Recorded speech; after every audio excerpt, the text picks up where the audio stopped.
जिल्हाधिकाऱ्यांकडून गोकाक तालुक्यातील लोलासुरा पुलाची पाहणी। गेल्या 6 दिवसापासून बेळगाव जिल्ह्यात होत असलेल्या सततधार पावसामुळे नदी नाल्यातील पाण्याचा प्रवाह वाढला आहे। सर्व तहसीलदारांनी जिल्ह्यातील संभाव्य पुराच्या पार्श्वभूमीवर खबरदारीचा उपाय म्हणून अधिक ओळखल्या गेलेल्या 427 काळजी केंद्रांना भेट देऊन तयारीच्या सूचना देण्यात आल्या आहेत। आपत्कालीन परिस्थितीत ग्रामस्थांना तातडीने सुरक्षित स्थळी हलवावे याबाबत ही प्रत्येक तालुक्यातील अधिकाऱ्यांना सूचना करण्यात आल्या आहेत। जिल्हाधिकारी मोहम्मद रोशन यांनी आपल्यासह जिल्ह्यातील प्रमुख अधिकारी, जिल्हा पोलीस प्रमुख भीमाशंकर कुळे, जिल्हा पंचायत मुख्य कार्यकारी राहुल शिंदे, प्रोबेशनरी IAS अधिकारी दिनेश कुमार मीना यांनी गोकाक तालुक्यातील लोलासूर पुलाला भेट दिली। तेव्हा घटप्रभा नदीच्या पाण्याच्या पातळीची पाहणी करून खबरदारीचा उपाय म्हणून आवश्यक ती सर्व व्यवस्था करण्याच्या सूचना संबंधित अधिकाऱ्यांना देण्यात आल्या आहेत। ಅಲ್ಲಿ ಹಿಡಕಲ್ಲಿ ನಮಗೆ ಕಂಪ್ಲೀಟ್ಲಿ ಗೊತ್ತಾಗ್ತಾ ಇದೆ, ಬಟ್ ಈ ಪಾಯಿಂಟ್ ಇಂದ ನಮಗೆ ಎಷ್ಟಾಗ್ತಾ ಇದೆ ಅನ್ನೋದು ನಮಗೆ ಮಾಹಿತಿ ಬರ್ತಾ ಇದೆ।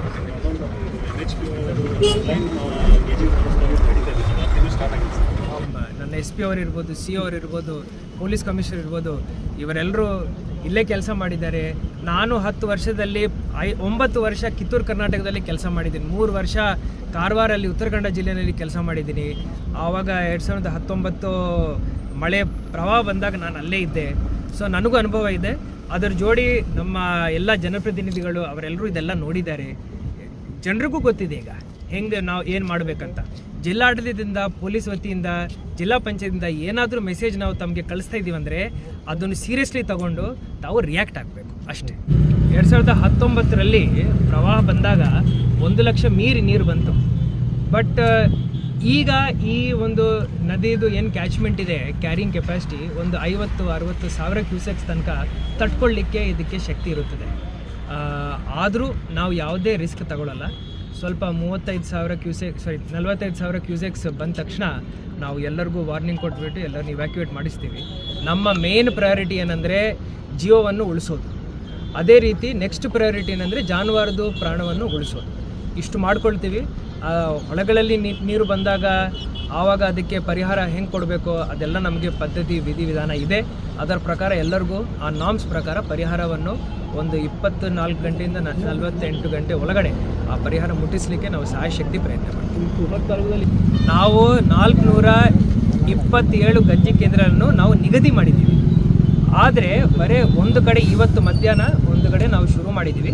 ನಮ್ಮ ಗೋಕಾಕ್ ತಾಲೂಕಲ್ಲಿ 37 ಗಂಜಿ ಕೇಂದ್ರಗಳನ್ನು ನಾವು ಸ್ಥಾಪನೆ ಮಾಡ್ಕೊಂಡಿದ್ದೀವಿ, ಬಟ್ ಇನ್ನೂ ಶುರು ಮಾಡಲಿಲ್ಲ। ಇವತ್ತು ಈ ಸಂದರ್ಭದಲ್ಲಿ ನಾವು ಹೋಗಿ ಸ್ವಲ್ಪ ವೀಕ್ಷಣೆ ಮಾಡಿ ಎಲ್ಲೆಲ್ಲಿ ರಿಕ್ವೈರ್ಮೆಂಟ್ ಇರುತ್ತದೆ ಅಲ್ಲಿ ಹೋಗಿ ನಾವು ಈ ಕೇಂದ್ರವನ್ನು ಶುರು ಮಾಡ್ಕೊಂಡು ನಮ್ಮ ಹತ್ರ ಎಲ್ಲ ಸಿದ್ಧತೆಗಳಿವೆ। ರೇಷನ್ ಇಟ್ಕೊಂಡಿದ್ದೀವಿ, ಔಷಧಿಗಳು ಇಟ್ಕೊಂಡಿದ್ದೀವಿ, ಎಲ್ಲ ನಮ್ಮ ಎಂಪ್ಲಾಯೀಸ್ ಎಲ್ಲರೂ ಟ್ರೈನ್ಡ್ ಇದ್ದಾರೆ, ಪೊಲೀಸ್ ಸಿಬ್ಬಂದಿಗಳು, ನಮ್ಮ PDOಗಳು ಎಲ್ಲರೂ ಇದಕ್ಕೆ ಸಿದ್ಧರಾಗಿದ್ದೀವಿ ನಾವೆಲ್ಲರೂ। ಯಾವುದೇ ತೊಂದರೆ ಇಲ್ಲ, ಜನಸಾಮಾನ್ಯರಿಗೆ ಯಾವುದೇ ತೊಂದರೆ ಆಗದಂತೆ। ಆ್ಯಂಡ್ ಇಲ್ಲಿರುವಂಥ ಎಲ್ಲ ಜನಪ್ರತಿನಿಧಿಗಳ ಜೊತೆನೂ ನಾವು ಮಾತಾಡ್ತಾ ಇದ್ದೀವಿ, ಶಾಸಕರ ಜೊತೆ, ನಮ್ಮ ಜಿಲ್ಲಾ ಉಸ್ತುವಾರಿ ಮಂತ್ರಿಗಳ ಜೊತೆನೂ ನಾವು ಚರ್ಚೆನಲ್ಲಿದ್ದೀವಿ। ಅವರು ನಾಳೆ ಬಂದು ಎಲ್ಲ ಕಡೆ ಹಂತವಾಗಿ ವೀಕ್ಷಣೆ ಮಾಡ್ತಾರೆ।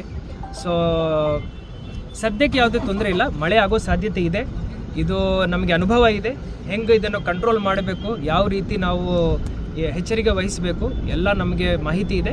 ಅದರ ಪ್ರಕಾರ ಜಿಲ್ಲಾ ಆಡಳಿತದ ಜೊತೆ ತಾವೆಲ್ಲರೂ ಕೋಆಪರೇಟ್ ಮಾಡಬೇಕು। ನಾವು ಏನೇ ತಮಗೆ ಸೂಚನೆ ಕೊಡ್ತಾ ಇದ್ದೀವಿ ಅಂದರೆ ಅದಕ್ಕೆ ಬದ್ಧರಾಗಿ ತಾವೆಲ್ಲರೂ ಕೆಲಸ ಮಾಡಬೇಕು ಅಷ್ಟೇ। ಧನ್ಯವಾದ।